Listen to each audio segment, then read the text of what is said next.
So let's get started with the new topic. In last lecture, we have studied about context-free grammar's definition and derivation tree, right? So screen is visual to all of you. Yes, sir. Yes, sir. Yes, sir.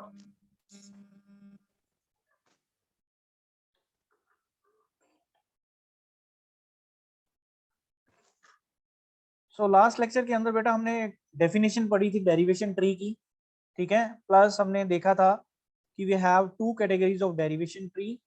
एक को बोला गया था left most derivation and another category is called right most derivation, right. So आज हम करेंगे ambiguity in CFG, और we can say that ambiguous grammar की होती है। आप बोर्ड भी देख सकते हो ना, बोर्ड विजिबल है सबको? Yes, sir. So first of all ambiguous grammar क्या होती है?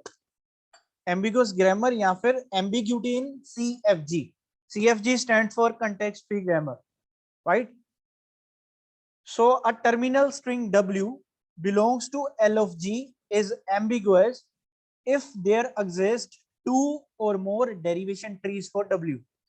तो पहली डेफिनेशन कहती है कि कोई भी टर्मिनल स्ट्रिंग, जो आपकी W एक टर्मिनल स्ट्रिंग है जो कि एक लैंग्वेज को बिलोंग करती है, which has been generated by a grammar, वो एम्बिगुअस कब कहलाई जाएगी? जब वो दो या दो से ज्यादा डेरिवेशन ट्री बना सकती है सेम स्ट्रिंग के, ठीक है। और इसकी दूसरी डेफिनेशन आ जाती है, और देयर एग्जिस्ट टू और मोर लेफ्ट मोस्ट डेरिवेशन, या उस स्ट्रिंग की हम दो या दो से ज्यादा लेफ्ट मोस्ट डेरिवेशन बना सकते हैं, या दो या दो से ज्यादा राइट मोस्ट डेरिवेशन बना सकते हैं। Then we can say that the string is ambiguous, ठीक है। यहाँ पे आपकी जो स्ट्रिंग है वो कुछ भी हो सकती है। फॉर एग्जाम्पल A रहेगी, या फिर BB हो सकती है, या फिर XYZ स्ट्रिंग हो सकती है। क्लियर है? So I am repeating again, the definition says that we have three different definitions for ambiguous grammar. The first definition says that if there exist two or more derivation trees for W, first definition. Second definition says that if there exist two or more leftmost derivation for the string W. And the third definition says that if there exist two or more rightmost derivations for the string W, right? So you can write any of the definition in exam. So let's understand this definition with the help of example. So first example says that check whether the grammar G with the production rules is ambiguous or not, and the string which is given to you is W is equals to A plus A star A, right? तो हमको करना क्या है? तो board आपको visible है सबको, ठीक है। तो सारे बोर्ड पे देखिए जरा। तो first of all a grammar which is given to you is x goes to x plus x slash x star x slash x slash a. So these are the four productions which is given to you, and W is equals to a plus a star a, right? तो हम क्या करने जा रहे हैं? According to the definition of ambiguous grammar, मैं use करने जा रहा हूं इसको LMD अप्रोच के साथ। अगर मेरे पास दो या दो से ज्यादा दो या दो से ज्यादा डेरिवेशंस कर सकता हूं मैं यूजिंग लेफ्ट मोस्ट डेरिवेशन, तो then I can say that my grammar which is given to me is ambiguous, right. So first of all let's get started with x goes to x plus x। अब आपको पता है कि in case of left most derivation LMD के अंदर क्या होता था? You will be applying every production upon your left variable, and your rightmost variable will be replaced at the last step, right? So first of all, I am replacing this x with a, so it will be replaced with a. Here you can write a plus x. Now it will be acting as left as well as right variable, right? So then we have a plus x star x, keeping your original string in the mind. आपको जो drive करना है उसको अपने mind में रखिए। You have to drive a plus a star a, ठीक है। तो मैंने इसको रिप्लेस कर दिया। अब ये आपका लेफ्ट मोस्ट वेरिएबल है और ये आपका राइट मोस्ट वेरिएबल है, और यहाँ पे क्या आ जाएगा अब a plus a star x। So here your rightmost variable will be replaced at the last step. So this is a first approach, or you can say that this is the first method of LMD. Am I clear? Yes, sir. ठीक है। तो according to the definition of ambiguity, तो अब मेरे को एक और method करना पड़ेगा, वो भी मेरा क्या रहेगा, LMD का सेकंड अप्रोच, ठीक है। तो LMD की सेकंड अप्रोच क्या कहती है, पहले मैंने शुरू करा था x प्लस x से, अब मैं शुरू करने जा रहा हूं x स्टार x के साथ, ठीक है बेटा। तो अब यहाँ पे मेरा जो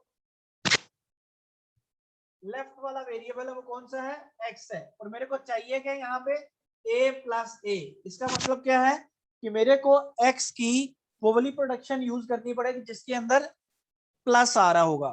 तो this x is acting as leftmost variable, it will be replaced with x plus x star x as such, right? Then this is your leftmost variable, it will be replaced first a plus x star x, then a plus a star x, and at the last step your rightmost variable will be replaced. So here you can see that we have derived the same string using two different leftmost derivation approach, right?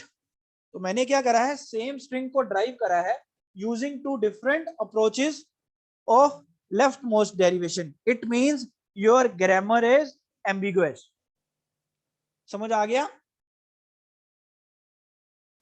यहाँ पे मैंने दो अलग अलग approaches use करी हैं, ठीक है।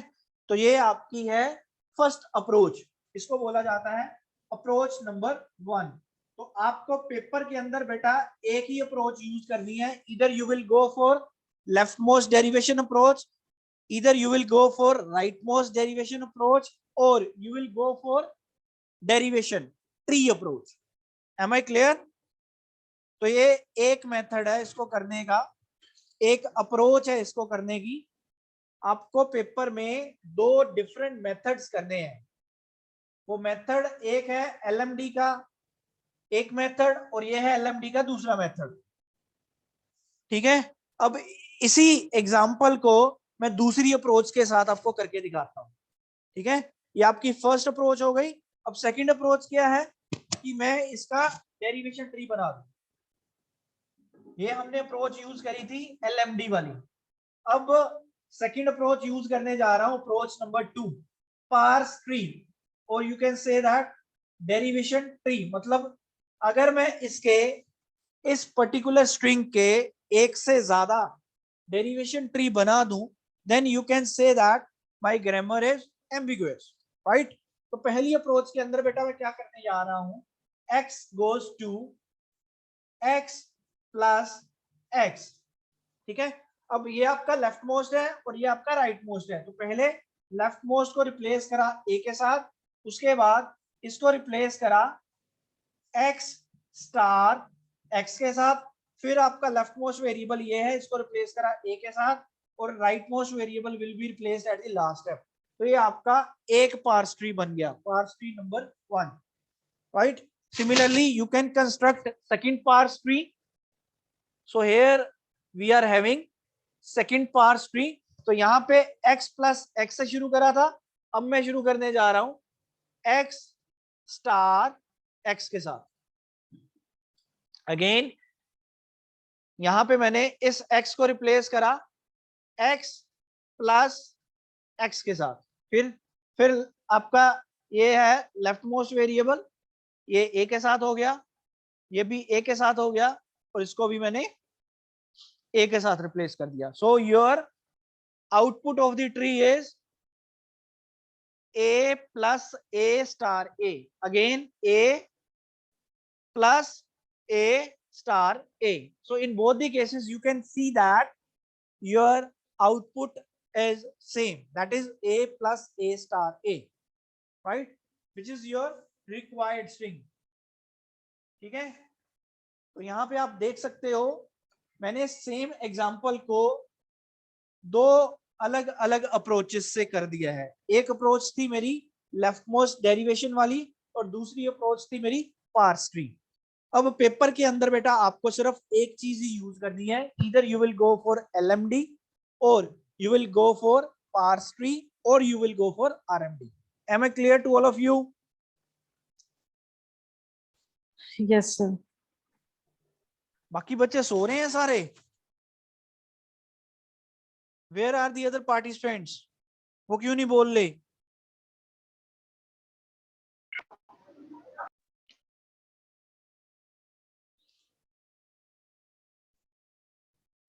So let's proceed towards second example.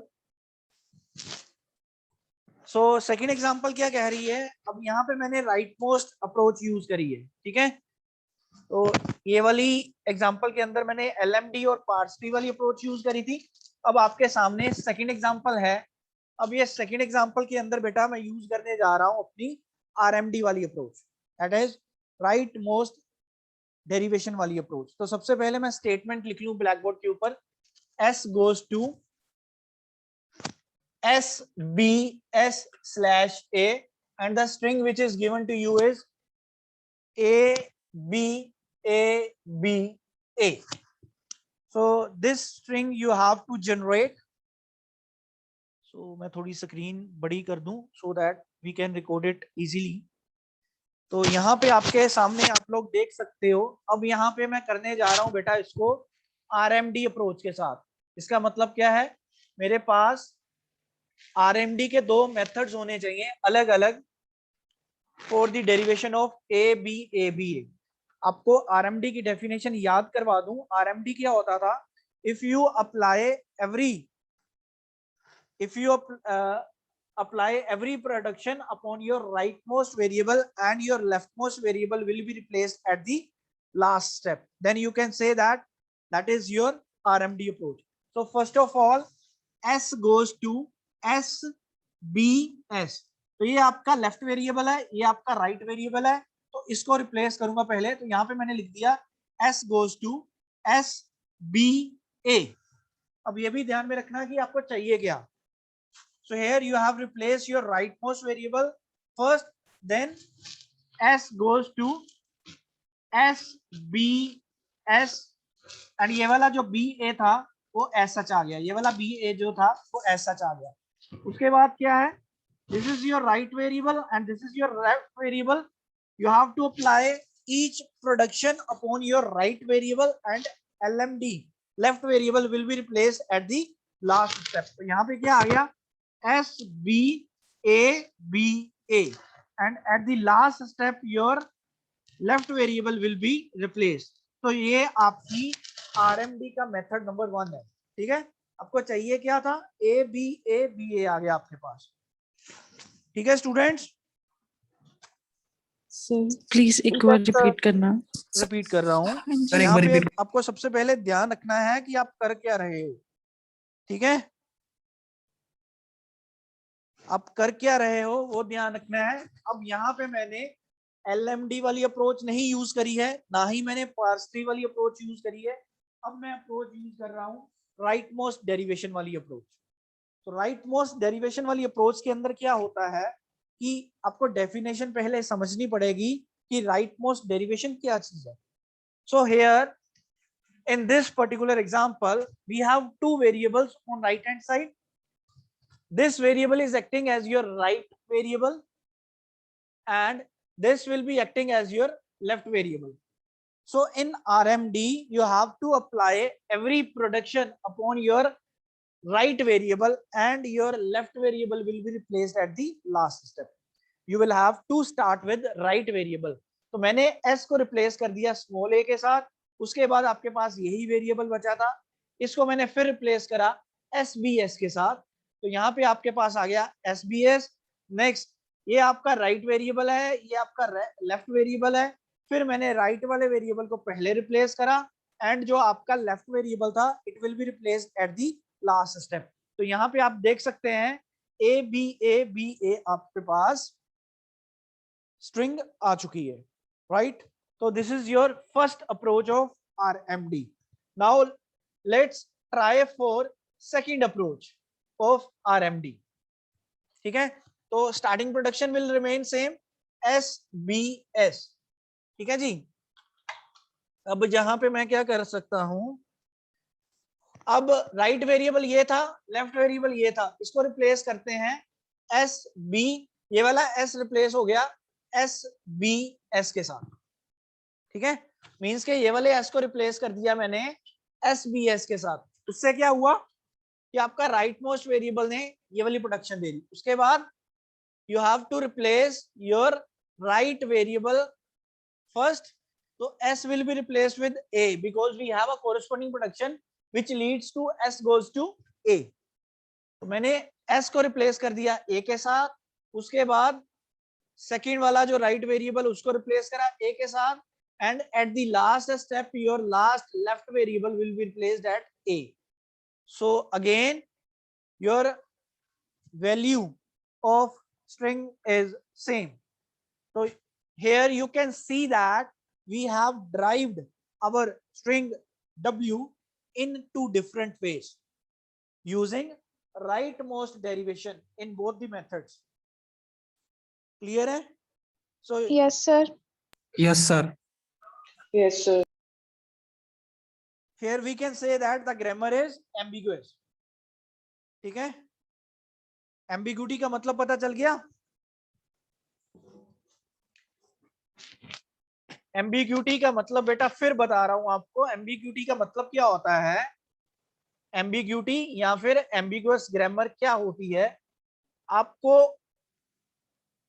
और यूज करना है, मतलब कि आपके पास दो या दो से ज्यादा मेथड्स होने चाहिए LMD के, या आपके पास दो या दो से ज्यादा मेथड्स होने चाहिए RMD के, या आपके पास दो या दो से ज्यादा ट्रीज होने चाहिए, दो या दो से ज्यादा। इन तीनों में से बेटा एक चीज करनी है आपको, तीनों चीजें नहीं करनी पेपर में। बार बार फोकस कर रहा हूं, you have to write only one thing, इधर LMD और RMD और पार्स ट्री। ठीक है, कोई डाउट है तो पूछ लो। एम्बिग्यूटी डेफिनेशन क्लियर होगी सबको with examples? Yes, Yes, sir. sir. Yes, sir. Yes, sir. चलिए नेक्स्ट टॉपिक की तरफ चलते हैं। Sir. Yes.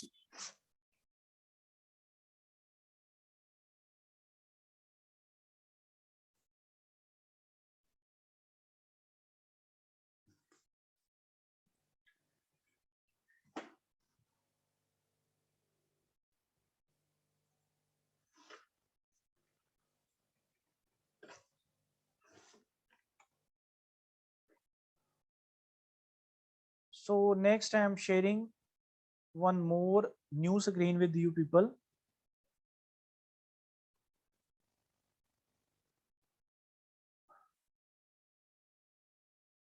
So the name of the next topic is simplification of context free grammar।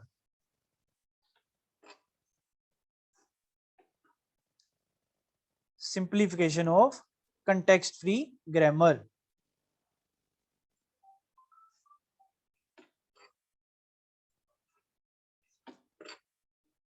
So first of all simplification का मतलब क्या होता है वो समझिए। So in a context free grammar it may happen that all the production rules, जो भी आपके पास प्रोडक्शंस गिवन हैं वो प्लस जो आपके पास सिंबल्स हैं, they are not needed for the derivation of string. ठीक है, कि आपके पास कुछ प्रोडक्शंस गिवन है, वो सारी की सारी प्रोडक्शन या फिर सारे के सारे सिंबल्स जो हैं वो यूज नहीं होते हैं हमारी स्ट्रिंग को ड्राइव करने में। ठीक है, तो वो वाले जो सिंबल्स होते हैं उनको बोला जाता है यूजलेस सिंबल्स, एंड वो सिंबल्स जिन प्रोडक्शन के अंदर यूज होते हैं उनको बोला जाता है यूजलेस प्रोडक्शंस।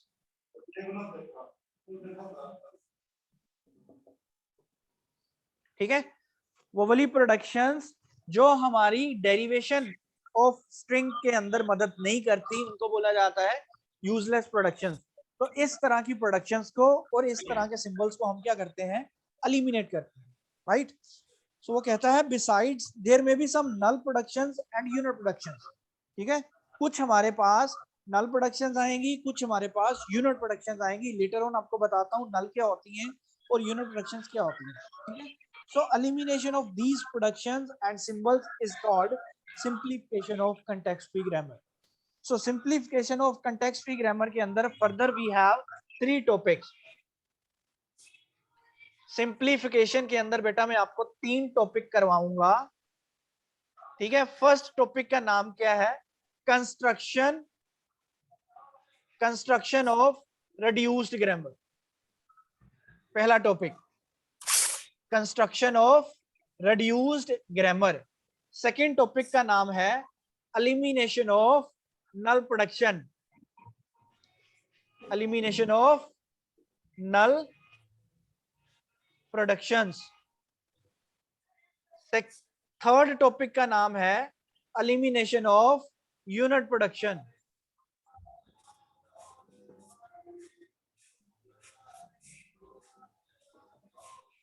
क्लियर है बेटा, समझ आ गया सिंप्लीफिकेशन का मतलब क्या है। Yes, sir.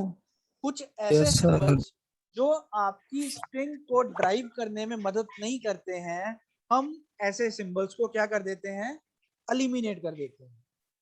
ठीक है, अपनी मेन ग्रामर से उनको हटा देते हैं। ठीक है, सो एग्जांपल देखते हैं इसकी। तो सबसे पहले डेफिनेशन ये मैंने ऑलरेडी आपको बता दी है। यूजलेस प्रोडक्शन क्या होती है, the productions that can never take part in derivation of any string, that production is called useless production. Similarly we have useless variable, a variable that can never take part in derivation of any string. ठीक है, अगर production है तो उस production को बोला जाएगा useless production. अगर कोई वेरिएबल है जो आपका टर्मिनल स्ट्रिंग बनाने में मदद नहीं कर रहा है तो उस वेरिएबल को हम क्या बोलते हैं, useless variable. Am I clear?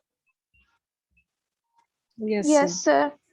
चलिए, ये आप लोगों के सामने एक प्रोडक्शन, कुछ प्रोडक्शंस गिवन है। ठीक है, तो ये एक सिंपल सी एग्जांपल है। कितनी टोटल प्रोडक्शन है आपके पास, 1 2 3, 3 एस की है और एक ए की है, एक बी की है और एक सी की है। टोटल 6 प्रोडक्शन गिवन है बेटा आपके पास। तो S goes to A B S, एक production, A B A production, A B B तीसरी production, capital A goes to C D small, capital B goes to small A capital B and capital C D C. अब बेटा अगर हम बात करें अपनी पहले वाली प्रोडक्शन की जो है S goes to A B S, अब यहाँ पे आपके पास टर्मिनल स्ट्रिंग क्या होती है कि जिसकी राइट हैंड साइड के ऊपर सिर्फ और सिर्फ क्या आ रहे हो, टर्मिनल सिंबल्स आ रहे हैं, उसको बोला जाता है टर्मिनल स्ट्रिंग। ठीक है, अब मैंने अपनी पहली प्रोडक्शन उठाई which leads to s goes to a b s। अब यहाँ पे s की मेरे पास फर्दर प्रोडक्शंस गिवन है, a b a, अगर मैं यहाँ पे पुट करूं s goes to a b, यहाँ पे पुट कर दूं a b a, तो ये मेरे पास एक प्रोडक्शन बन जाएगी। बाद में a को मैं रिप्लेस कर सकता हूं a b c d, ये मेरे पास टर्मिनल स्ट्रिंग आ गई जिसकी राइट हैंड साइड के ऊपर खाली और खाली क्या है, टर्मिनल है। समझ रहे हो?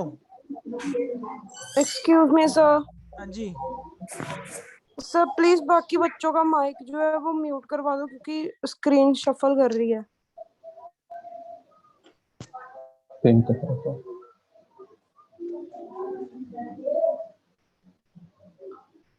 व्हाइट बोर्ड बहुत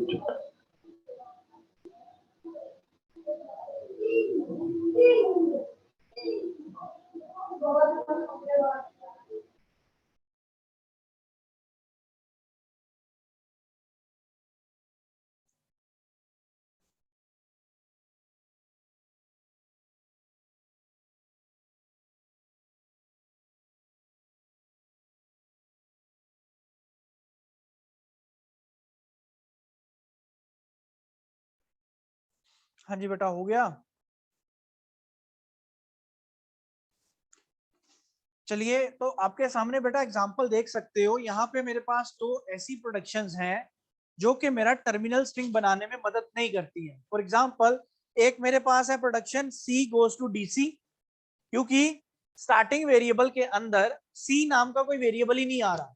देख सकते हो आप लोग, यहाँ पे S के अंदर कोई कहीं पर भी कैपिटल C मेरे को नहीं दिख रहा, इसलिए एक production C goes to DC ये मेरे पास एक यूजलेस प्रोडक्शन है, राइट। सिमिलरली दूसरी प्रोडक्शन है मेरे पास capital B goes to AB, capital small A capital B, ये जो प्रोडक्शन है B जो है वो खत्म ही नहीं होगी, समझ रहे हो, क्योंकि कैपिटल B जो है वो किसी टर्मिनल के ऊपर लीड नहीं कर रहा। इसलिए फॉर दिस पर्टिकुलर एग्जांपल मेरे पास एक प्रोडक्शन ये और एक प्रोडक्शन ये दोनों प्रोडक्शन क्या प्रोडक्शंस हैं? यूजलेस प्रोडक्शंस हैं। क्लियर है? तो इनको हम क्या कर देंगे? एलिमिनेट कर देंगे। ठीक है, ये एक सिंपल सी एग्जांपल है। क्लियर है बेटा? इसका मतलब है आफ्टर एलिमिनेटिंग, और इस प्रोडक्शन को लीड करती है ये वाली प्रोडक्शन, तो ये भी आपकी एलिमिनेट हो जाएगी। फाइनली आपके पास दो प्रोडक्शन एस की आएंगी और एक प्रोडक्शन आएगी ये आपका फाइनल प्रोडक्शंस रहेगी। ठीक है, 1, 2 और 3 ये आपकी यूजलेस प्रोडक्शंस हैं। यूजलेस प्रोडक्शन समझ रहे हो क्या हो रही है बेटा? मेरे को रिस्पॉन्स चाहिए, अदरवाइज मेरे को पढ़ाने का मजा नहीं आएगा। फिर मेरे को रिस्पॉन्स कीजिए। हेलो,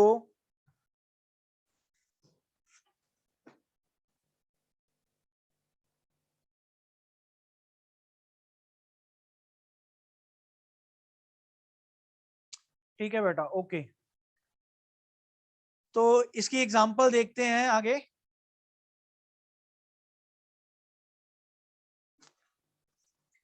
तो इसकी फर्स्ट एग्जांपल देखते हैं जिसके अंदर मैंने मेथड बताया है। अब इसको करना कैसे है, ये बेटा मेथड ध्यान से समझना कि मेथड करना कैसे है।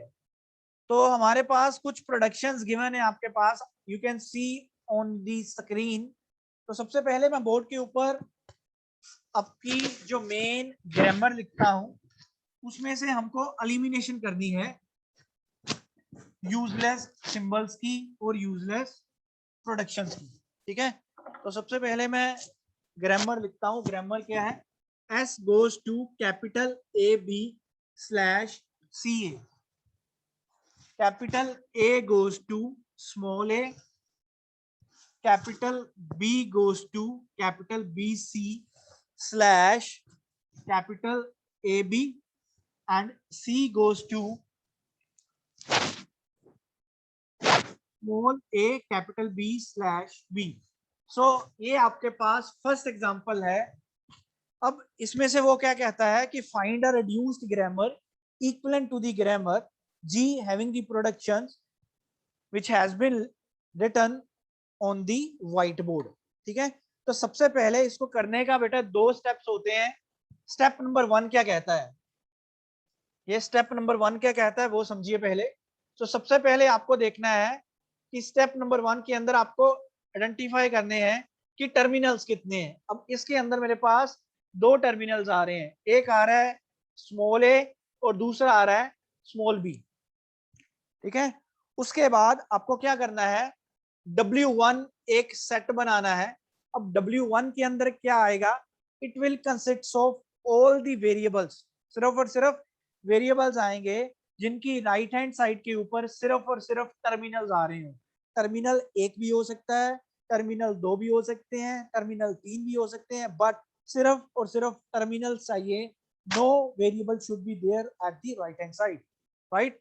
तो W1 के अंदर वो वाले वेरिएबल्स आ जाएंगे जिनकी राइट हैंड साइड के ऊपर खाली और खाली टर्मिनल आ रहे हों। वो वेरिएबल बेटा एक है A goes to small a, और दूसरा है C goes to small b। So W1 के अंदर क्या आ जाएगा? कैपिटल A और कैपिटल C। और यहाँ पे आपको ब्रैकेट के अंदर लिख लेनी है प्रोडक्शंस जो आपने देखी हैं। एक देखी थी A goes to small a, और दूसरी देखी थी C goes to small b। ये समझ आ गया सबको? रिपीट कर रहा हूं, स्टेप 1 के अंदर आपको क्या करना है, सबसे पहले आपको टर्मिनल का सेट बनाना है। तो मेरे पास दो टर्मिनल्स थे, एक था स्मॉल a और दूसरा था small b, right. After that W1, W2, W3 उतनी देर तक आपके बनते जाएंगे जितनी देर तक W3 या W2, W4 या W3 बराबर नहीं हो जाते, ठीक है। उतनी देर तक हम जनरेशन करते जाएंगे W1, W2, W3 की। Am I clear? ठीक है। तो W1 के अंदर आपको क्या करना है, W1 के अंदर वो वाले वेरिएबल्स आएंगे जिनकी राइट हैंड साइड के ऊपर सिर्फ और सिर्फ टर्मिनल्स आते हों, जिनकी राइट हैंड साइड के ऊपर सिर्फ और सिर्फ टर्मिनल्स आते हों। तो यहाँ पे हमारे पास एक प्रोडक्शन थी A goes to small a, दूसरी प्रोडक्शन थी C goes to small b. So I have included capital A and capital B in W1. After that, the generation of W2 will begins. Now, in case of W2, अब आपको क्या करना है, आपको check करना है कि राइट हैंड साइड के ऊपर खाली A आ रहा है या खाली C आ रहा है या दोनों का कॉम्बिनेशन आ रहा है कहीं AC या CA की फॉर्म के अंदर, वो वाला वेरिएबल ढूंढना है आपको। W2 के अंदर आपको क्या करना है, आपको ये चेक करना है कि W1 के अंदर जो वेरिएबल्स आए थे वो अकेले अकेले किसी की राइट हैंड साइड का पार्ट बन रहे हैं या डबल किसी की राइट हैंड साइड का पार्ट बन रहे हैं। तो सबसे पहले मैं देखूंगा कैपिटल A, सिर्फ कैपिटल A आना चाहिए, उसके साथ दूसरा वेरिएबल नहीं आना चाहिए। अगर आप सिंगल सिंगल वैल्यू देख रहे हो, ठीक है, टर्मिनल आ सकता है लेकिन वेरिएबल नहीं आना चाहिए दूसरा। तो मेरे पास कोई भी ऐसी प्रोडक्शन नहीं है जिसके अंदर खाली A आ रहा हो, खाली A, नहीं नहीं नहीं नहीं नहीं। दूसरा C चेक करो, खाली C भी नहीं आ रहा, A C या C A आ रहा है। Yes, we have S goes to CA। तो इसके अंदर क्या आ जाएगा, इसके अंदर क्या आ जाएगा बेटा, S। लेकिन W2 के अंदर क्या आता है, W1 यूनियन S। तो जब W1 का यूनियन करा, मेरे पास क्या था, A, C यूनियन S। तो पूरे वेरिएबल्स क्या बन गए, S, A, C। ये समझ आ गया क्या? रिपीट करूं, रिपीट कर रहा हूं। W2 के अंदर हम लोग क्या लिखते हैं, W2 के अंदर आता है W1 यूनियन किसी की राइट हैंड साइड के ऊपर खाली कैपिटल A या खाली C, और कोई वेरिएबल नहीं चाहिए, या इन दोनों का कॉम्बिनेशन, सिर्फ इन दोनों का कॉम्बिनेशन, ठीक है। तो मेरे पास खाली A नहीं आ रहा था, खाली C नहीं आ रहा था, सिर्फ और सिर्फ बेटा क्या आ रहा था, कैपिटल A और कैपिटल C का कॉम्बिनेशन आ रहा था using S goes to CA। और यहाँ पे आपको लिख देना है because S goes to CA, ठीक है। ये आपका W2 फिनिश हो गया, ये आपका W2 फिनिश हो गया। क्लियर सर, वेरी गुड, ठीक है। उसके बाद बेटा W3 बनाएंगे। W3 के अंदर आपको क्या करना है, W2 के अंदर 2 तक का पेयर देखा था, W3 के अंदर क्या करेंगे, W2 यूनियन खाली A। अब इसके अंदर 3 वेरिएबल्स है ना, पहले चेक करोगे खाली S, खाली A, खाली C, या फिर 2 का कॉम्बिनेशन SA, AC, SC। ऐसी कोई भी प्रोडक्शन हमारे पास नहीं आ रही, तो यहाँ पे हम लोग लिखेंगे अ सेट ऑफ 5। यहाँ पे बेटा हम लोग लिखेंगे अ सेट ऑफ 5, ठीक है। तो जब मैंने W2 का यूनियन करा, W2 के अंदर क्या था, S, A, C, जब इसका यूनियन करा 5 के साथ, तो यूनियन का मतलब क्या होता है, वो पर्टिकुलर सेट एज सच, ठीक है। तो मैंने आपको बोला था कि जब आपका W2 W3 के बराबर हो जाएगा वहां पे हम छोड़ देंगे। तो यहाँ पे आप लिखोगे therefore W3 is equals to W2। And उसके बाद जौन सी प्रोडक्शन हमने देखी थी, 2 प्रोडक्शन ये थी और तीसरी ये थी, इसको हम लिखेंगे, ठीक है। तो G डैश आपका बनेगा, G डैश के अंदर क्या आ जाएगा, एक वेरिएबल A था, एक C था और एक S था। टर्मिनल स्मॉल ए था और स्मॉल बी था, और नई प्रोडक्शन को पी डैश और एस एक वेरिएबल था, ठीक है, starting variable. So here P के अंदर क्या आएगा, P dash consists of S goes to C A एक production, capital A goes to small A दूसरी production, capital C goes to small B तीसरी प्रोडक्शन, ठीक है। ये आपका स्टेप नंबर 1 यहाँ पे खत्म हो गया। किसी को कोई डाउट है तो पूछिए, मैं अनम्यूट कर रहा हूं आपको, किसी को कोई डाउट है तो पूछ लो। Now you can unmute yourself.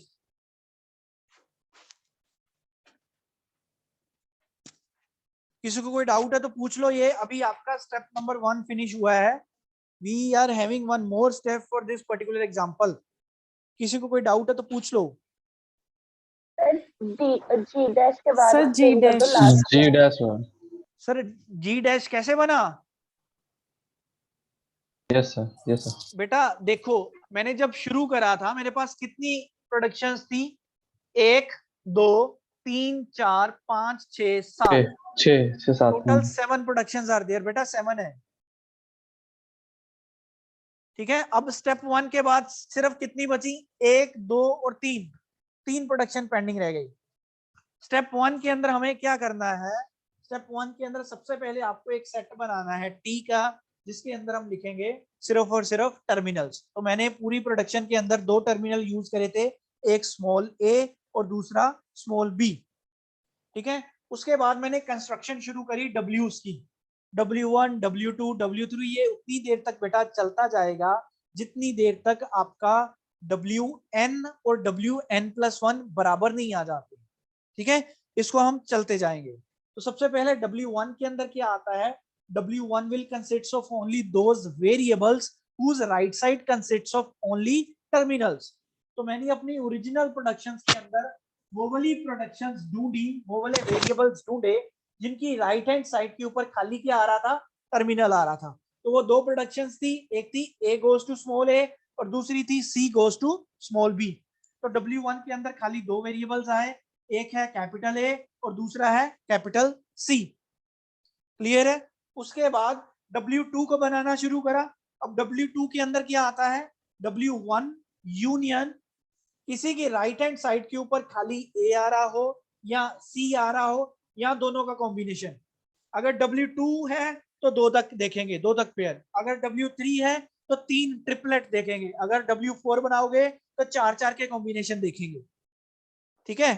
तो यहाँ पे जब मैंने पेयर देखा तो मेरे पास कोई भी ऐसा पेयर नहीं था जिसके अंदर ए और सी आ रहा था। एक प्रोडक्शन थी मेरे पास, एस गोज टू सी ए, ठीक है। तो इसलिए मैंने यहाँ पे क्या लिखा था? एस। तो जब एस का मैंने यूनियन करा W1 के साथ, मेरे पास क्या आ गया? कैपिटल ए आ गया, सी आ गया और एस आ गया। तो जब इनको इकट्ठा करके लिखा, ये चीज बन गई। और प्रोडक्शन जो सी यूज करी है उसको ब्रैकेट में लिख देना है, क्योंकि आपको बाद में आसानी होगी। उसके बाद W3 के अंदर क्या देखना है? राइट हैंड साइड पे खाली S, खाली A, खाली C, या SA, AC, SC, 2 का पेयर या 3 का पेयर, क्योंकि W3 करने जा रहे हो। W3 के अंदर 3। तो ऐसी कोई भी राइट हैंड साइड नहीं है जिसके अंदर SA, AC, SC आ रहा हो या कोई ट्रिपलेट आ रहा हो, ठीक है। इसलिए यहाँ पे मैंने क्या लिख दिया? 5। तो जो W2 का मैंने 5 के साथ यूनियन करूंगा तो वो सेम सेट बेटा रिपीट हो गया। तो जब आपका सेम वैल्यू आ गई W2 और W3 की, वहां पे आपको छोड़ देना है और वहां पे आपने नई ग्रामर बना लेनी है। जी डैश बना ली आपने, और जी डैश के अंदर सबसे पहले हमारे पास वेरिएबल्स था, उसके बाद हमारे पास टर्मिनल्स था, उसके पास नई प्रोडक्शंस थी, और नई प्रोडक्शन ये वाली 3 प्रोडक्शंस आ गई, 1 2 और 3। This is about your step number 1। Step 2 करें? Yes sir. एक मिनट बेटा होल्ड करना जरा।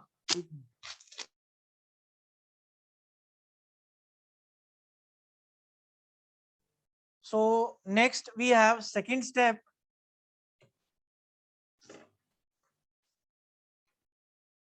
सो स्टेप नंबर सेकंड के अंदर क्या होता है, जो स्टेप 1 के अंदर आपके पास प्रोडक्शन आई हैं वही स्टेप सेकंड के अंदर जाएंगे, ठीक है।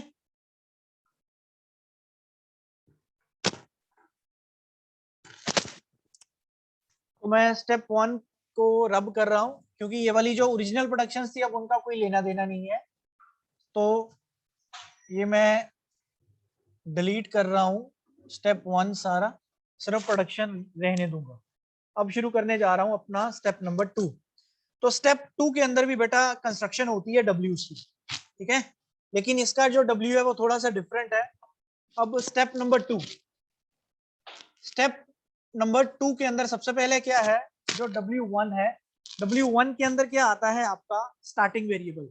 इसको आप W1 भी ले सकते हो और Y1 का नाम भी दे सकते हो, थोड़ा सा डिफरेंट करने के लिए let's name it as Y1, ठीक है।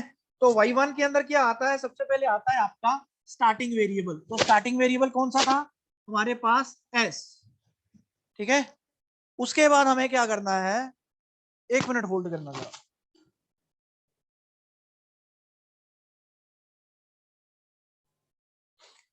तो फर्स्ट ऑफ ऑल Y1 के अंदर you have to write starting variable. So starting variable है आपका S। आफ्टर दैट Y2 के अंदर क्या आएगा, Y1 यूनियन S की राइट हैंड साइड। तो S की राइट हैंड साइड के ऊपर क्या है, वेरिएबल्स हैं 2, वो कौन कौन से हैं, एक है C और दूसरा है A, ठीक है। तो यहाँ पे बिकॉज करके वो प्रोडक्शन लिख लीजिए C और A, ठीक है। तो जब मैंने इसको यहाँ यूनियन करा तो Y2 के अंदर क्या आएगा, S, C और A। Y1, Y2, Y3 ये भी उतनी देर तक कंटिन्यू रहेगा जितनी देर तक वो बराबर नहीं आ जाता, मतलब कि yn और yn+1 इक्वल नहीं आ जाते, ये उतनी देर तक बेटा कंटिन्यू रहेगा। अगेन Y3 के अंदर अगेन आपको क्या करना है, Y2 यूनियन S की राइट साइड, C की राइट साइड और A की राइट साइड। S की राइट साइड क्या थी, C और A। C की राइट साइड क्या है, स्मॉल b। कैपिटल A की राइट साइड क्या है, स्मॉल a, ठीक है। तो जब इसका यूनियन करा तो यूनियन के अंदर क्या आएगा, SCA और small b small a। Again Y4 करा, Y4 के अंदर क्या आया, Y3 union again right hand side. तो S की राइट साइड आ जाएगी CA, C की राइट साइड आएगी स्मॉल b, A की राइट साइड आएगी स्मॉल b स्मॉल a। तो यहाँ पे आपका बेटा रेपिटेशन हो जाएगी।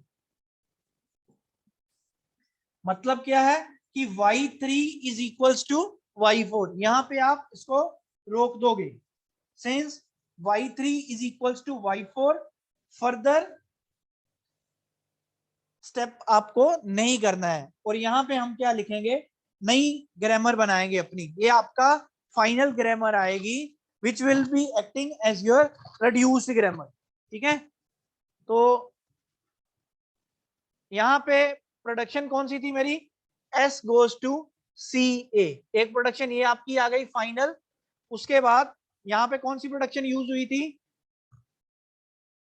C गोज टू B और capital A goes to small a। So ये 3 आपके पास फाइनल प्रोडक्शन आ गई हैं, वो सेम फाइनल प्रोडक्शन आ गई हैं जो स्टेप नंबर 1 के बाद आई थी, ठीक है। लेकिन कई केसेस के अंदर क्या होगा, कई केसेस के अंदर क्या होगा कि स्टेप 1 के बाद भी फर्दर आपकी एलिमिनेशन होगी। लेकिन यहाँ पे क्या था कि जो प्रोडक्शन आपकी स्टेप 1 के अंदर आई थी वो सेम प्रोडक्शन ही स्टेप 2 के बाद आ गई। So these are your final productions and आपकी जो रिड्यूस्ड ग्रामर आएगी जिसको मैं नाम दे दूंगा G', ठीक है, वो क्या बन जाएगी, कैपिटल A, C, S ये आपके वेरिएबल्स हैं, A और B ये आपके टर्मिनल्स हैं, और P' के अंदर ये 3 प्रोडक्शन आएंगी और S आपका वेरिएबल एज सच ही रहेगा। क्लियर है students? Yes sir. Yes, sir. ठीक है, तो ये थी आपकी एक एग्जांपल। इसकी एक और एग्जांपल करवा दूं? करवा दो सर। Yes, sir. पहले बताइए इसके अंदर कोई डाउट है तो समझ लो। If any doubt in this particular example, ask me. No. अगर नहीं No, है sir. तो हम अगली एग्जांपल करते हैं। Clear, sir. क्लियर है? चलिए Next example. सेकंड एग्जांपल मैं करवाता हूं आपको, ठीक है। तो सेकंड एग्जांपल बेटा आप देख सकते हो, ये बोर्ड पे नहीं करवाऊंगा, ये स्क्रीन के ऊपर करवाऊंगा, ये समझ लेना अच्छी तरह से, ठीक है। तो सबसे पहले आपको क्या देखना है, अच्छी तरह से अपनी स्टडी करनी है, जो भी प्रोडक्शन, जो भी ग्रामर आपके पास गिवन है, ठीक है। तो मेरे पास टोटल काउंट करते हैं पहले कितनी प्रोडक्शंस है हमारे पास। प्रोडक्शन नंबर 1 2 3 4 5 6 7 और 8, टोटल 8 प्रोडक्शंस आर देयर, ठीक है। Total 8 productions are there. बेटा मैं बोर्ड Yes, पे ही sir. करवा देता हूँ so that it will become easy for you people, ठीक है। मैं बोर्ड पे ही करता हूँ इसको भी।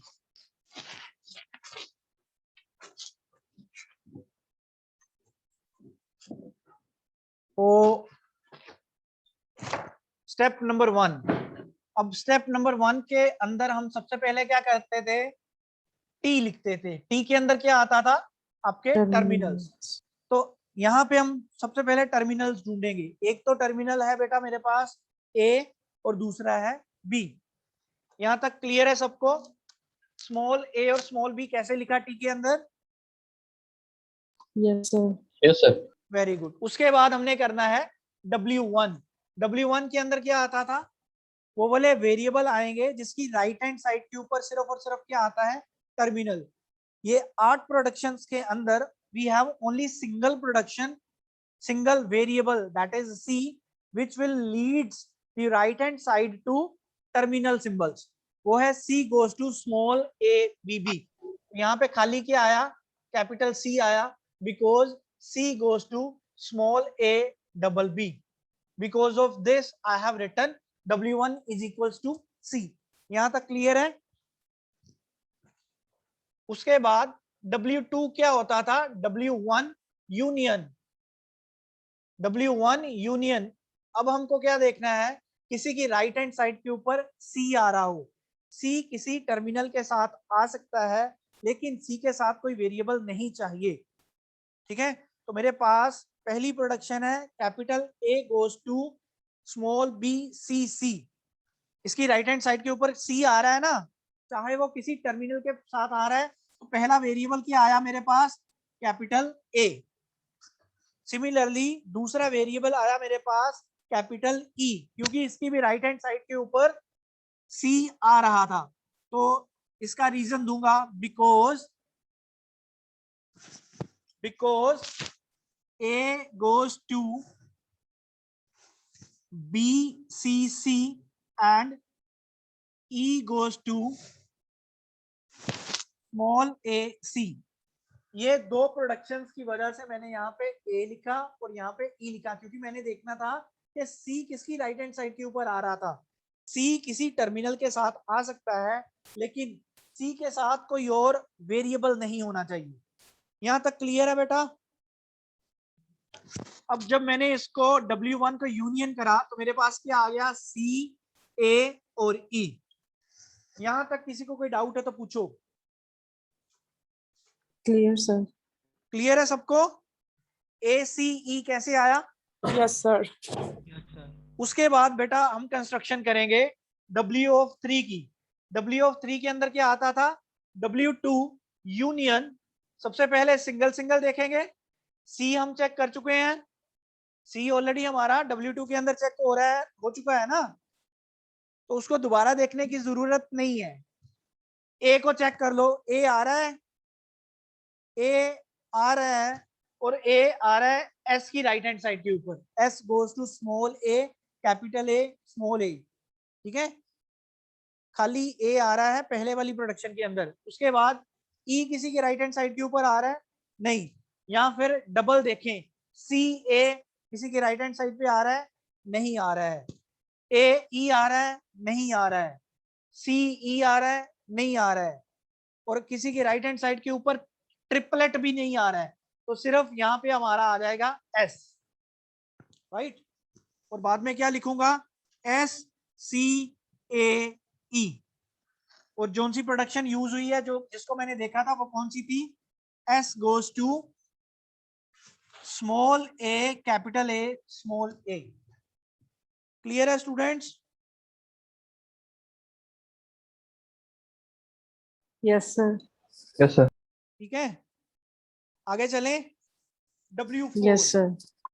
W4 के अंदर क्या आएगा, W3 यूनियन। अब सारे पहले सिंगल सिंगल चेक करेंगे कि किसी की राइट हैंड साइड के ऊपर S तो नहीं आ रहा। CAE में ऊपर चेक कर चुका हूं, लेकिन S अभी इंट्रोड्यूस हुआ है। किसी की राइट हैंड साइड के ऊपर S आ रहा है, यस आ रहा है। वो प्रोडक्शन कौन सी है, capital A goes to capital S small b। ठीक है, तो यहाँ पे क्या लिखूंगा, किसी की राइट हैंड साइड के ऊपर S आ रहा है और वेरिएबल कौन सा है, कैपिटल A। ठीक है, because of S goes to, because of A, sorry, A goes to SB. Capital S SB. Small b। ठीक है, तो जब बेटा इसका यूनियन करा मैंने, W3 के अंदर क्या था, W3 के अंदर था SCAE। ठीक है, जब इसका यूनियन करा A के साथ, तो A तो ऑलरेडी लिखा हुआ है, तो देखो ये सेम वेरिएबल जो थे W3 के अंदर वो रिपीट हो गए। Therefore W4 is equals to W3। इसको फर्दर नहीं करेंगे और जो सी प्रोडक्शन है उसको लिखेंगे। तो कौन कौन सी प्रोडक्शन आई थी हमारे पास, सबसे पहले S की प्रोडक्शन लिखिए, S goes to small a capital A small a, S goes to, एक S की A की थी, A की थी, A goes to B double C, और A गोज टू SB, और कौन सी थी, E goes to small a capital C। ठीक है, और यही 4 प्रोडक्शन आई है, C goes to small और a C वाली, small ये वाली भी लिखनी है, C goes to small a double B। Now you have these 5 productions. Original हमारे पास कितनी थी, 8 प्रोडक्शन थी ओरिजिनल। ठीक है, उनमें से कितनी बची है, 5। इसका मतलब हमने स्टेप 1 के बाद 3 को एलिमिनेट कर दिया है। समझ आ गया। अब यही आपकी 5 प्रोडक्शंस हैं जो जाएंगी स्टेप नंबर 2 के अंदर। Am I clear? Yes, sir. Yes, sir. ठीक है, चलिए अब करते हैं स्टेप नंबर 2।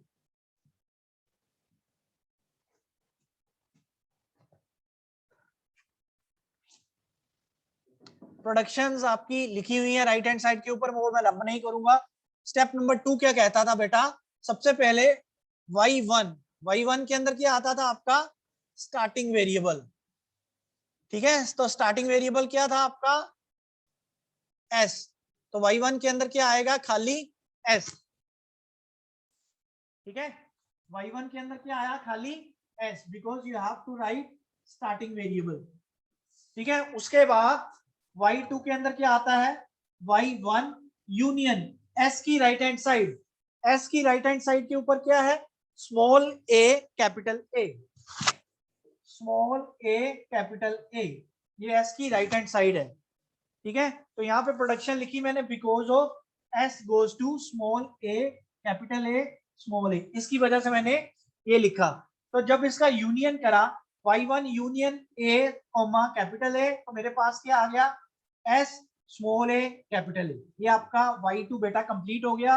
देन y3 क्या होगा, y2 यूनियन s की राइट साइड, s की राइट साइड फिर देखेंगे, वो थी small a capital A small a, और स्मॉल a की तो राइट साइड हो ही नहीं सकती क्योंकि वो टर्मिनल है।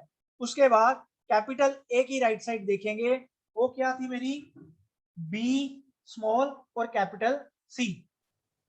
ठीक है, उसके बाद A की राइट साइड यहाँ पे क्या है, S, और B ऑलरेडी लिखा हुआ है, 2 बार नहीं लिखना है, एक बार ही लिखोगे। तो यहाँ पे एक दफा मैंने A को भी रब कर दिया, ये आपके पास आ गया।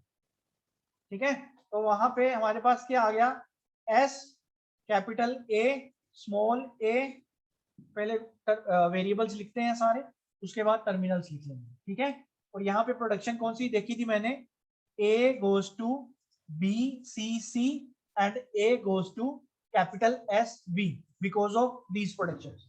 ठीक है, उसके बाद बेटा y4 क्या होगा, y3 यूनियन S की राइट साइड,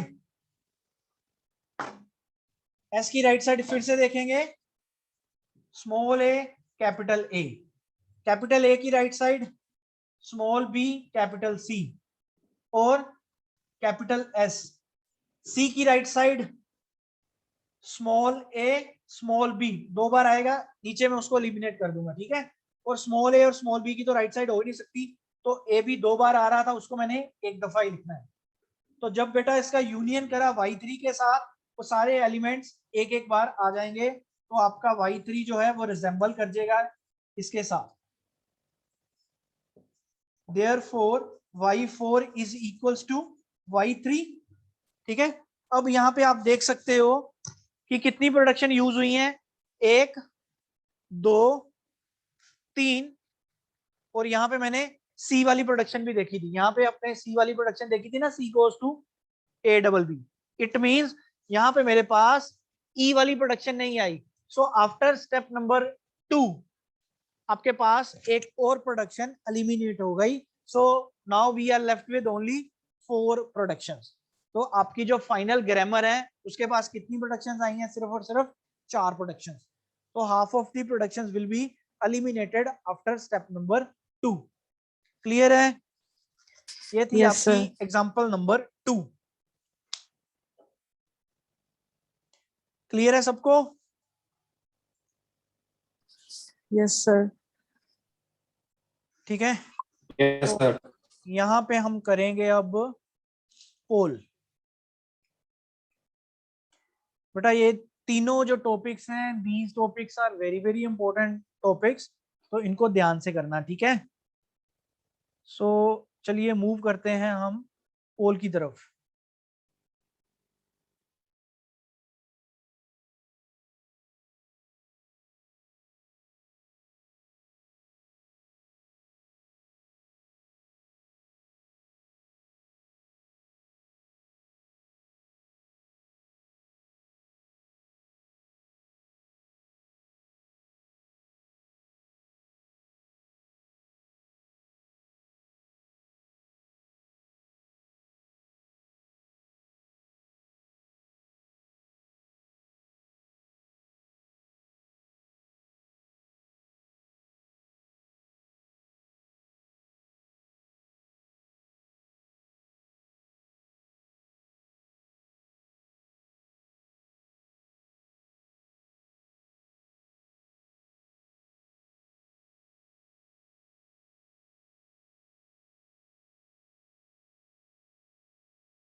Sir, done.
सो बेटा फर्स्ट क्वेश्चन था एम्बिग्यूटी इन सीएफजी मींस।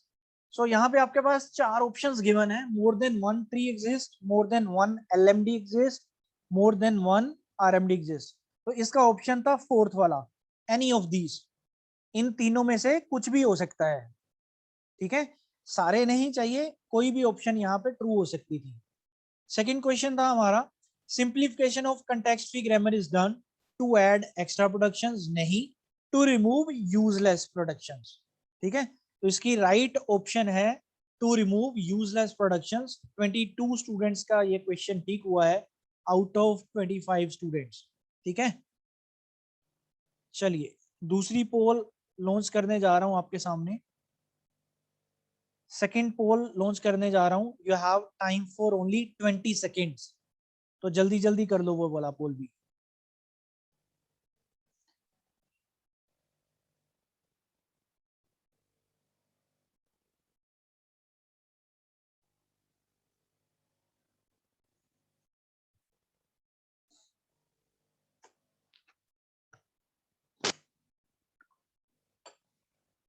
Done.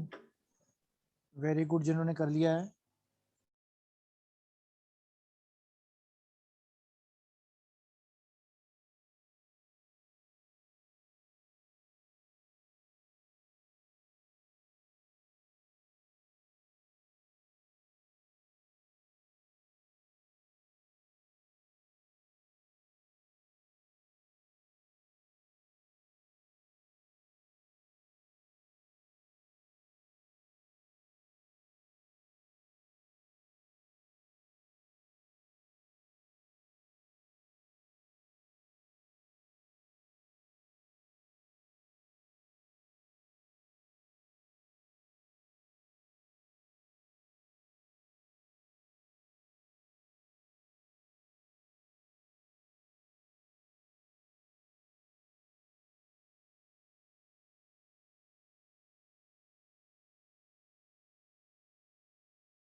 बहुत सिंपल सा क्वेश्चन था बेटा। क्वेश्चन था कि simplification is divided into how many methods, तो इसका आंसर था 3। ठीक है, तो ब्लैक बोर्ड के ऊपर मैंने लिखा था आपको, फर्स्ट मेथड होता है कंस्ट्रक्शन ऑफ रिड्यूस्ड ग्रामर, दूसरे मेथड का नाम था एलिमिनेशन ऑफ नल प्रोडक्शन, और तीसरे मेथड का नाम था एलिमिनेशन ऑफ यूनिट प्रोडक्शन। ठीक है,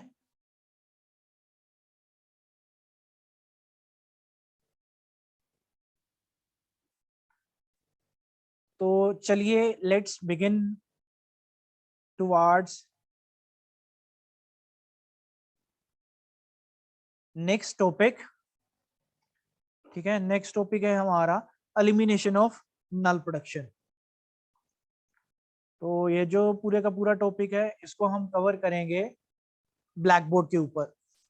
ठीक है जी, तो सबसे पहले डेफिनेशन समझते हैं कि नल प्रोडक्शन होती क्या है।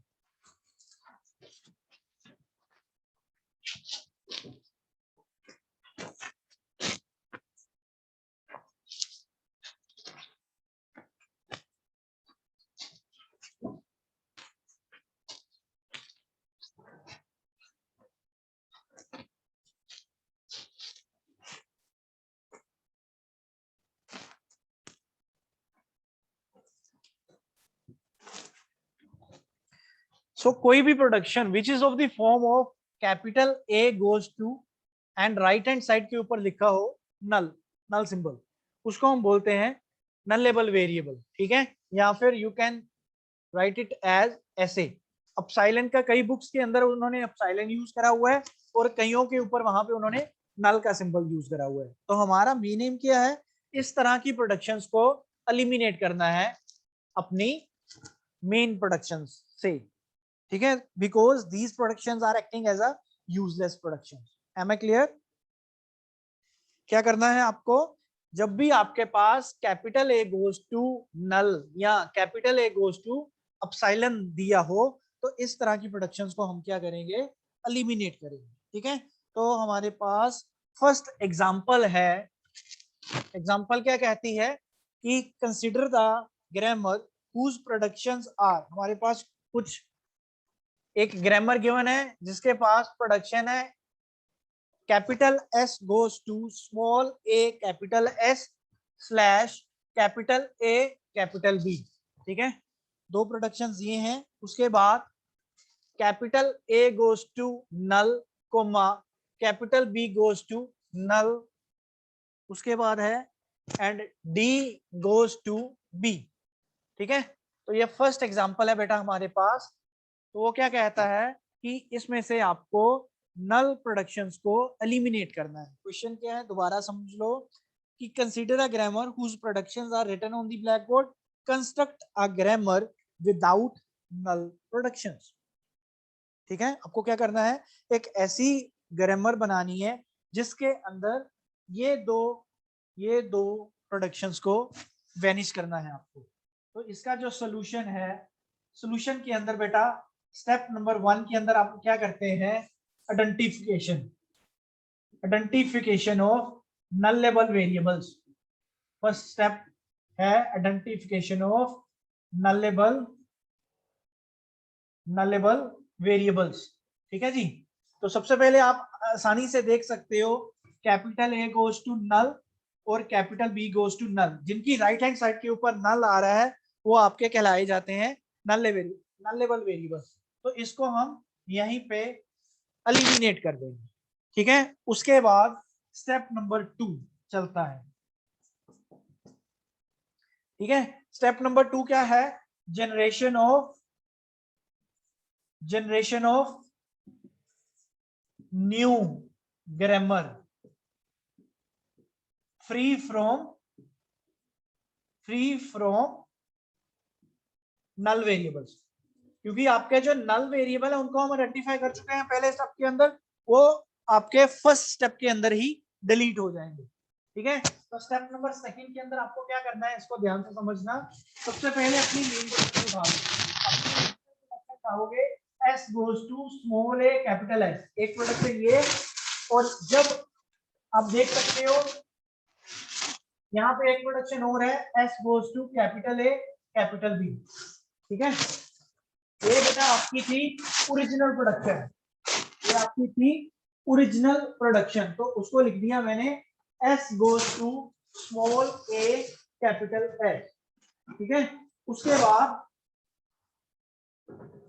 दूसरी प्रोडक्शन है S goes to capital A capital B, ये भी है आपकी ओरिजिनल प्रोडक्शन। लेकिन जब आपका ए नल हुआ, जब मैं ए की वैल्यू नल पुट करूंगा इसके अंदर, तो एस की वैल्यू क्या बन जाएगी, जब आपका ए नल हो गया तो एस क्या हो जाएगा, बी। जब आपका बी नल हो गया तो एस की वैल्यू क्या बन जाएगी, कैपिटल ए।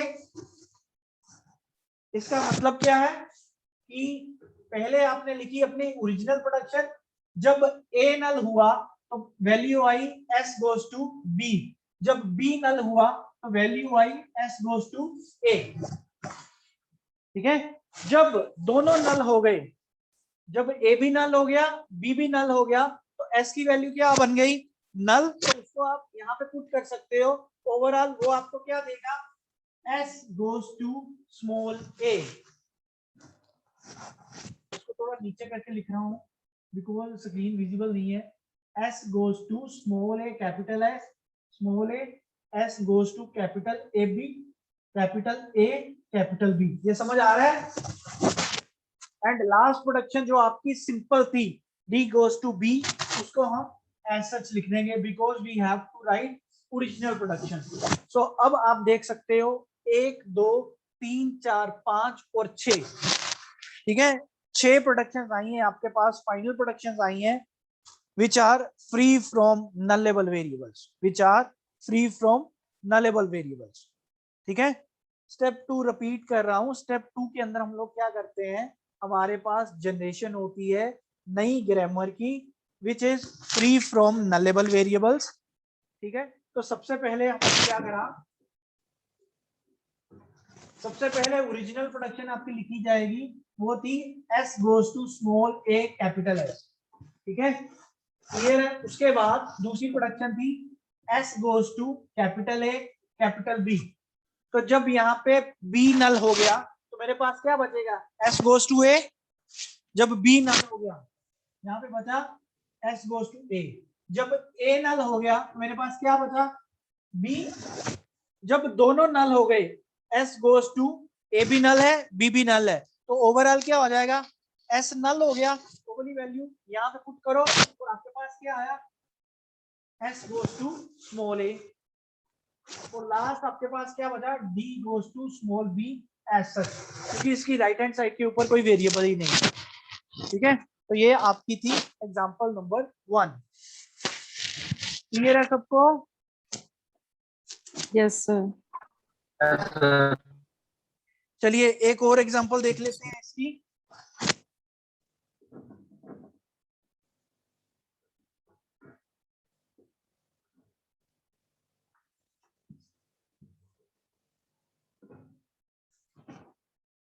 एग्जांपल नंबर 2 है। एग्जांपल नंबर 2 कहती है एलिमिनेट द नल वेरिएबल्स और null productions from the given grammar. Grammar given क्या है आपके पास, S goes to small a capital A capital B, capital S goes to small b capital B, capital A goes to small a capital B, capital A goes to epsilon means के null, B goes to small b capital A, B goes to capital A and B goes to A। So 1 2 3 4 5 6 7, so 7 productions are given to you, ठीक है। अब वो क्या कहता है, eliminate the null productions। So start करूं इसको। Yes, sir. तो सबसे पहले स्टेप नंबर 1 के अंदर बेटा क्या करना था आपको, आइडेंटिफाई करना है कि नल वेरिएबल कौन कौन से हैं। तो सबसे पहले A goes to epsilon means के राइट हैंड साइड पे epsilon है, इट मींस एक तो मेरे पास नल लेवल वेरिएबल है A, और दूसरा अब यहाँ पे देख सकते हो आप लोग B की डिपेंडेबिलिटी किसके ऊपर है, B is dependent upon A। इसका मतलब है अगर A नल है तो B भी क्या है, नल, ठीक है। तो इस केसेस के अंदर ये दो प्रोडक्शंस जो थी यहाँ पे एलिमिनेट हो जाएंगी स्टेप नंबर 1 के बाद, ठीक है। उसके बाद स्टेप नंबर 2 करेंगे। स्टेप नंबर 2 क्या कहता था, generation of new grammar which is free from nullable variables, ठीक है। सो स्टेप नंबर 2 के बाद सबसे पहले आपकी आएगी ओरिजिनल प्रोडक्शन, वो क्या थी, S goes to small a capital B, ठीक है। तो यहाँ पे भी वही सेम चीज अप्लाई करनी है। जब एक वेरिएबल, जब A नल हो गया तो मेरे पास क्या आया, कैपिटल A और स्मॉल a B। जब A आपका क्या हो गया, नल हो गया, तो क्या बचा, स्मॉल a कैपिटल B। जब B नल हो गया तो मेरे पास क्या बचा, स्मॉल a कैपिटल A। जब दोनों नल हो गए, क्योंकि A भी नल है और B भी नल है, तो मेरे पास क्या बचा, स्मॉल a। यहां तक कोई डाउट है तो पूछो बेटा, यहां तक कोई डाउट है तो पूछ लीजिए। ये है फर्स्ट, ये आपका सॉर्ट आउट हो गया। उसके बाद इसको सॉर्ट आउट करते हैं। सबसे पहले लिखी जाएगी original production, S goes to small b capital B। जब B की वैल्यू मैंने नल पुट करी तो B की जगह पे क्या आ गया, स्मॉल b हो गया, ठीक है। तो ये भी सॉर्ट आउट हो गई। उसके बाद capital A goes to small a capital B original production. जब B नल हो गया तो ये क्या आया, A goes to सिर्फ स्मॉल a। ये हमने एलिमिनेट कर दी है, इसको नहीं लिखना है। उसके बाद B goes to small b capital A original production. जब A नल हो गया तो इसकी वैल्यू क्या आ गई, B, ठीक है। उसके बाद B goes to capital A original, ठीक है, और B goes to small a। So these are your final productions which are free from nullable variables। So कोई डाउट है तो पूछ लो।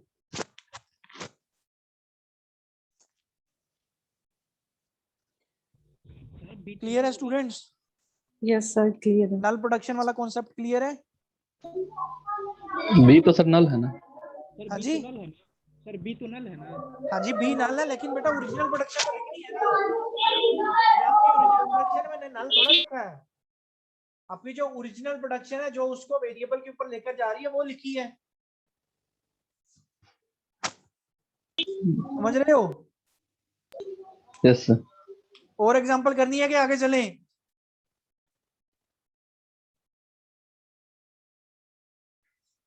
बोलो, और एग्जांपल करनी है कि मैं चल करूं?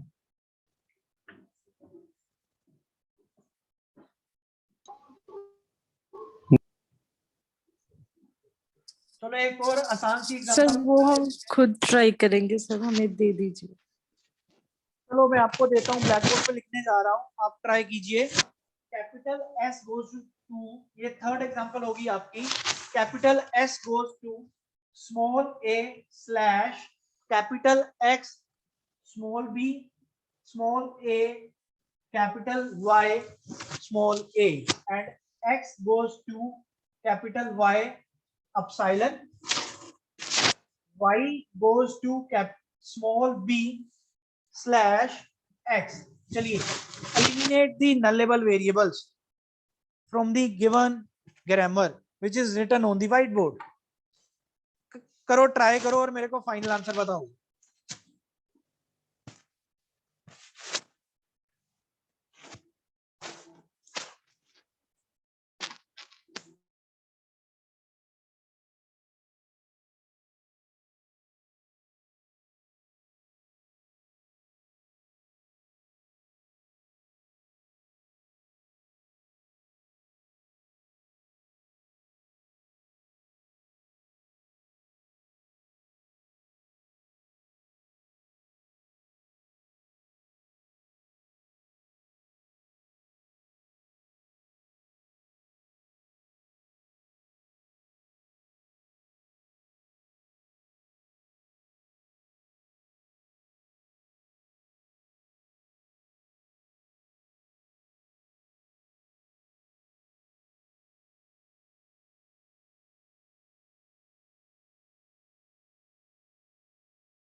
जब फिनिश कर लोगे तो मेरे को बता देना, so that we can start with its solution. बहुत आसान है, बड़े ध्यान से करना, बहुत सिंपल है।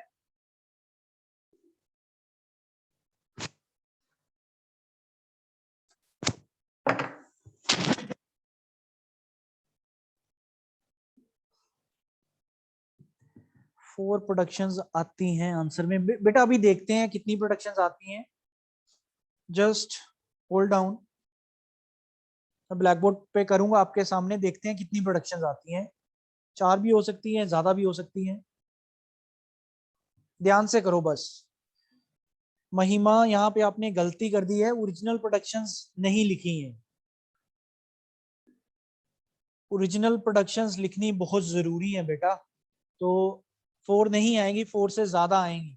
दोबारा रीचेक कीजिए अपना महिमा।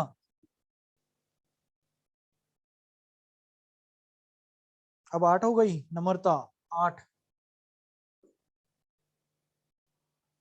चलिए देखते हैं। आबा 6, very good, keep on trying. अभी देखते हैं बेटा इसका सॉल्यूशन। शाबाश जो बच्चे कर रहे हैं, वेरी गुड। मनिंदर सिंह 6, दीपिंदर 13, हरी 6। बेटा कर भी रहे हो कि आंसर देख देख के लिख रहे हो कि एक ने लिखा मैंने भी 6 लिख देना? चलो मैं ब्लैक बोर्ड पे सॉल्यूशन देने जा रहा हूं इसका, चेक कीजिए कि कितने बच्चों का वो सॉल्यूशन ठीक है। तो सबसे पहले स्टेप नंबर 1 होगा बेटा, इसका आइडेंटिफाई करेंगे। स्टेप नंबर 1 के अंदर क्या है? x गोज टू अपसाइलन, एक नलेबल प्रोडक्शन, दूसरा, y की डिपेंडेबिलिटी किसके ऊपर है? x के ऊपर। इसका मतलब है x भी नल है और y भी नल है। ये आपका स्टेप नंबर 1 के अंदर एलिमिनेट हो गया। यहां तक सबका ठीक है? सबने आइडेंटिफिकेशन ठीक करी है? Yes, sir. Yes, Yes. sir. Very good, yes very good. उसके बाद स्टेप नंबर 2।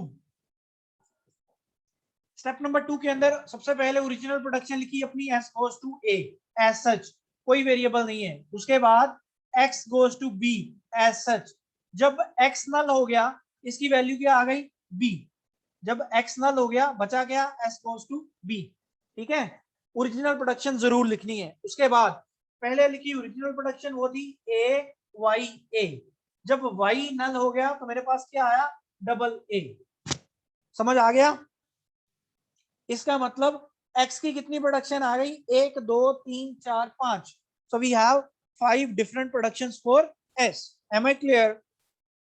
नेक्स्ट आगे चलेंगे। x goes to y, your original production. उसके बाद दूसरा तो नल है तो वो लिखेंगे ही नहीं। उसके बाद y goes to b, original production. y goes to x, original production. ठीक है, so 1 2 3 4 5 6 7 8। So these are your final 8 productions. तो जितने बच्चों ने 8 करा था, वेरी गुड। अर्पणदीप कौर 13, बेटा गलत है। ये ब्लैक बोर्ड के ऊपर सामने आंसर लिखा हुआ है, वो देख सकते हो। ये राइट प्रोडक्शन है आपके साथ। हाँ जी हरी जंजुआ, पहले 6 बोला था आपने, 8 हो गई। सर मैं गिननी थी अच्छी तरह, हाँ जी, गिनी नहीं थी पहले अच्छी तरह से। चलो वेरी गुड बेटा, वेरी गुड। अब सेम आई है, यही ले आई है आपकी भी। सर मैंने अलग अलग करके लिखा है, जैसे S2A S2XB अलग अलग भी कोई लिख बात सकते नहीं, हैं। कोई दिक्कत नहीं है, अलग भी लिख सकते हो, कोई प्रॉब्लम नहीं है, वो भी ठीक। ठीक है। बस वहां पे ना साइड पे रीजन जरूर बता देना।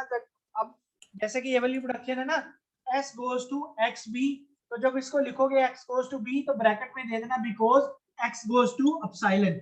ये जरूर बताना है आपको। मैं यहाँ पे नहीं बता रहा हूँ, मैं सीधा ही लिख रहा हूँ, लेकिन बोल मैं जरूर रहा हूँ। तो ठीक है पेपर में सर। आपको जरूर बताना है कि यहाँ पे आपने s goes to b क्यों लिखा है। Because we have x approaches to epsilon, means के नल। क्लियर है students? Yes sir. So let's proceed to the last topic, which is elimination of unit production.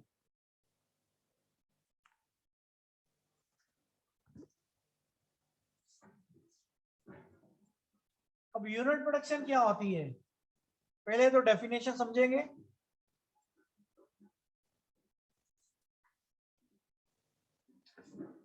Definition says that whenever you have production of the form of some chain, for example, मैंने class के अंदर एक बात महिमा को बोली, महिमा ने आगे आंचल को बोली, आंचल ने आगे अर्शप्रीत को बोली, अर्शप्रीत ने आगे हरी को बोला, हरी ने आगे नम्रता को बोला।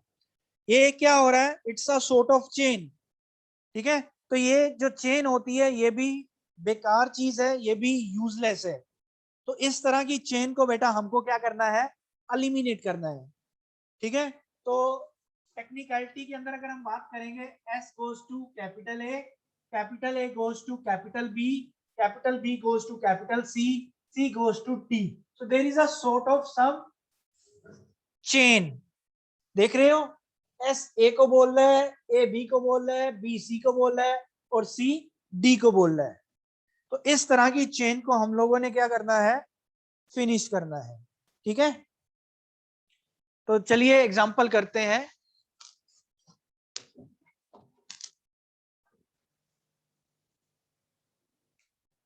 So first example says that eliminate the unit production, eliminate the unit production from the given grammar। और ग्रामर क्या है हमारे पास? S goes to capital A B, capital A goes to small a, capital B goes to C/B, C capital है यहाँ पे, C goes to D, D goes to E and E goes to small a। ठीक है, ये हम black board के ऊपर आपके सामने एग्जांपल है नंबर 1। तो इसमें से मैंने क्या करना है, चेन को एलिमिनेट करना है। ठीक है, तो ये भी हमारे पास 2 स्टेप्स में होगा, 2 स्टेप्स के थ्रू इसको मैं कर सकता हूं। सो स्टेप नंबर 1 के अंदर सबसे पहले ना कि अपनी स्टेटमेंट को अच्छी तरह से रीड आउट करो कि आपकी जो चेन है वो शुरू कहां से होती है। तो देखिए, capital S goes to A B, लेकिन कैपिटल ए बी कहीं पर नहीं जा रहा है।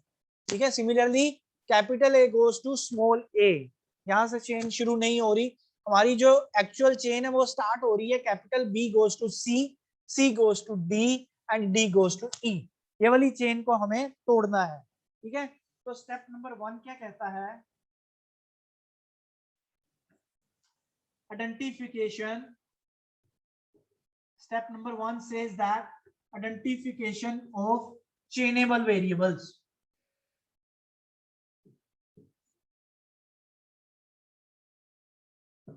क्या करना है आपको, आइडेंटिफाई करना है किनको, चेनेबल वेरिएबल्स को।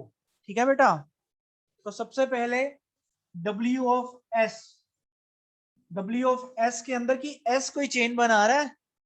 ठीक है, S के अंदर क्या आएगा, S किसी के साथ भी चेन नहीं बना रहा था, इसलिए इसके अंदर क्या आएगा, S। इसको करली ब्रैकेट्स के अंदर लिख लीजिए, S किसी के साथ चेन नहीं बना रहा है। जो सा वेरिएबल का W हम निकालेंगे उसके अंदर W तो आएगा ही आएगा, प्लस वो वाला वेरिएबल जिसके साथ चेन बनाएगा वो लिखेंगे। W ऑफ A भी किसी के साथ चेन नहीं बना रहा था, तो इसके अंदर क्या आएगा, खाली A। उसके बाद W of B, now W of B is making chain with C। ठीक है, B तो आएगा ही आएगा, B चेन बना रहा था C के साथ, D के साथ और E के साथ। समझ रहे हो, यहां पे S goes to AB, S goes to capital AB, but AB जो था वो कहीं पर नहीं जा रहा। ठीक है, इसका मतलब क्या है कि W ऑफ S के अंदर क्या आया, खाली S, A के अंदर क्या आया, खाली A, but B is making chain with C and C is making chain with D, D is making chain with E. So that is the reason I have it written B, C, D, E.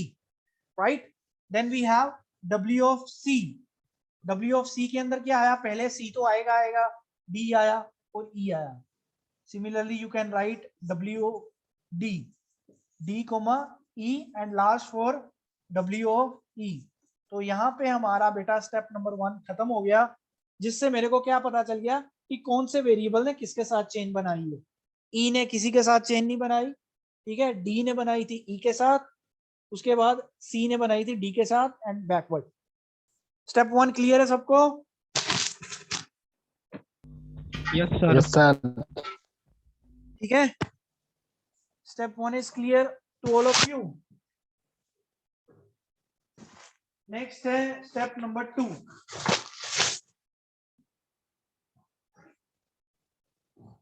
Step number 2 के अंदर हम क्या करेंगे, सबसे पहले वोवेली production आपको लिखनी है, जिसका आंसर क्या है, सिंगल है, मतलब के S गोज टू AB है। ये सिंगल आंसर वाला है ना। सबसे पहले वोवेली प्रोडक्शन लिखनी है जिसका आंसर क्या है, सिंगल, मींस के AB है और AB कहीं पर नहीं लेकर जा रहा है आपको। उसके बाद वोवेली प्रोडक्शंस लिखनी है जो टर्मिनल स्ट्रिंग के ऊपर एंड हो रही है। वो कौन कौन सी है, एक है capital A goes to small a और दूसरी है capital E goes to small a। ठीक है, यहां तक कोई डाउट है तो पूछ लो। सबसे पहले वोवेली प्रोडक्शन लिखनी है जिसका आंसर क्या है, single, that is S goes to capital AB. After that you will have to write down that production whose right side consists of only terminal string. तो हमारे पास 2 ऐसी प्रोडक्शन थी जिनकी राइट हैंड साइड के ऊपर terminal string available थी, right. उसके बाद अब E जो था, E किसके साथ चेन बना रहा था, D के साथ। तो अगर E की वैल्यू जो थी A मैं इसके अंदर पुट कर दूं तो मेरी यहां तक चेन टूट सकती है। जो आपका E वेरिएबल था, E वेरिएबल किसके साथ चेन बना रहा था, D के साथ। तो यहाँ पे हम लिखेंगे because d goes to e, और e की वैल्यू यहाँ पे क्या है a, तो मैं यहाँ पे लिख सकता हूँ d गोज टू a। ये मेरी चेन टूट गई। अगर d गोज टू a है तो d किसके साथ चेन बना रहा था, c, तो यहाँ पे मैं लिख सकता हूँ c goes to a।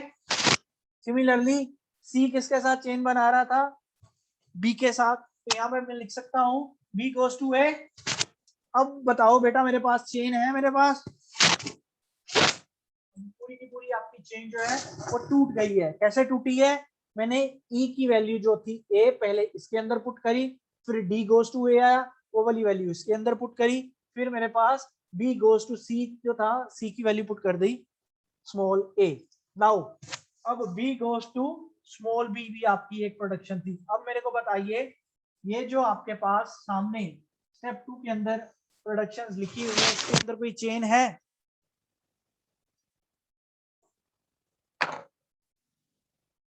There is no chain. ठीक है, तो ये आपका स्टेप 2 कंप्लीट हो चुका है। ठीक है, अगर पेपर के अंदर आपको बेटा दो चीजें बोली जाएं कि एलिमिनेट द यूनिट प्रोडक्शन, अगर ये चीज बोली जाए तो आपका क्वेश्चन ये वाला यहाँ पे खत्म है। अगर आपको वहां पे बोला जाए कि further reduce that particular grammar, ठीक है, या सिंप्लीफाई द ग्रामर, तो फिर आपका स्टेप नंबर 3 भी आएगा। वो देख लो स्टेप नंबर 3 क्या आएगा। जब पेपर में बोला जाए कि फर्दर रिड्यूस इट और सिंप्लीफाई इट, तो सबसे पहले स्टेप नंबर 3 के अंदर पहली आएगी s गोज टू ab। अब जो आपकी मेन स्टार्टिंग प्रोडक्शन है वो यही है, इसका मतलब है a और b को ही यूज करना है, बाकी वाली जितनी भी प्रोडक्शन है वो आपकी यूजलेस है। So s goes to a और b, a की प्रोडक्शन थी a goes to small a, b की प्रोडक्शन थी स्मॉल a स्लैश b। अब बाकी जितनी भी प्रोडक्शन है, प्रोडक्शन ये वाली और ये वाली, ये सारी एलिमिनेट हो जाएंगी, क्योंकि ये आपकी मेन प्रोडक्शन के अंदर यूज नहीं हो रही। अगर मेन प्रोडक्शन के अंदर यूज नहीं हो रही तो ये आपको किसी भी तरह की टर्मिनल स्ट्रिंग नहीं दे सकती है। इसका मतलब क्या है कि s goes to ab, a goes to small a, b goes to small a and b goes to small b, ये आपकी फाइनल प्रोडक्शन है। ये वाला स्टेप 3 आपको तब करना है जब बोला जाएगा simplify the grammar further, simplify the grammar, ये आपको तब करना है। जब पेपर में बोला जाएगा सिर्फ एलिमिनेट द यूनिट प्रोडक्शन, तो आपका यहां तक वो फिनिश है। क्लियर है सबको? Yes sir. Yes, sir. ठीक है, yes sir. so with this your third subtopic of simplification is also over। तो यहाँ पे बेटा हमारे पास एक और पोल है, तो फटाफट वो पोल कीजिए, उसके बाद हम क्लास को फिनिश कर रहे हैं।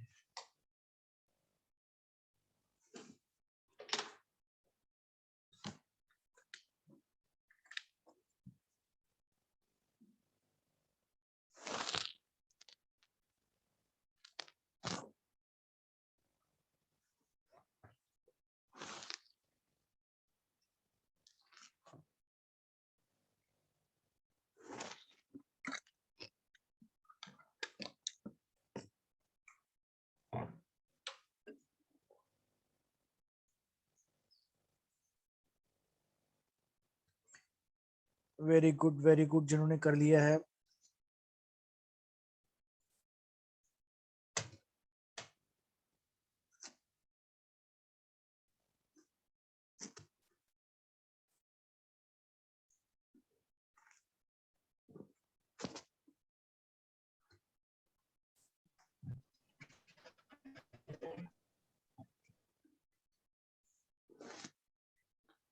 लास्ट 10 सेकेंड्स मोर। बहुत आसान क्वेश्चन है बेटा।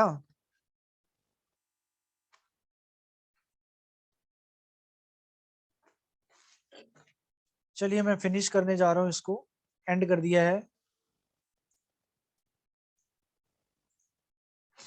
तो क्वेश्चन था कि elimination of null variable means, इसका आंसर है फर्स्ट वाला, कि जिसकी राइट हैंड साइड के ऊपर अपसाइलन आ रहा हो। ठीक है, तो this one is the correct option. तो 21 बच्चों का ठीक हुआ है. स्टिल वी हैव 3 स्टूडेंट्स जिन्होंने आंसर करा है नन या फिर to remove A goes to star. ठीक है, 3 बच्चों का गलत है, बाकी टोटल 24 बच्चों ने अटेम्प्ट करा था आउट ऑफ 30.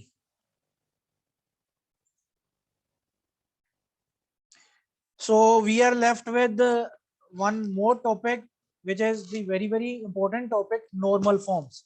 ठीक है, तो नेक्स्ट लेक्चर के अंदर बेटा मैं आपको नॉर्मल फॉर्म्स करवाऊंगा, CNF, GNF और KNF. So for today this is done. Okay, sir. So thank you very much. Thank you, sir. Okay, Thank you, beta. sir. Okay. Okay, Be sir. safe at your home. Thank you, ठीक है? sir. Thank you, sir. Thank you, sir. Thank you, sir. Take care. Take care.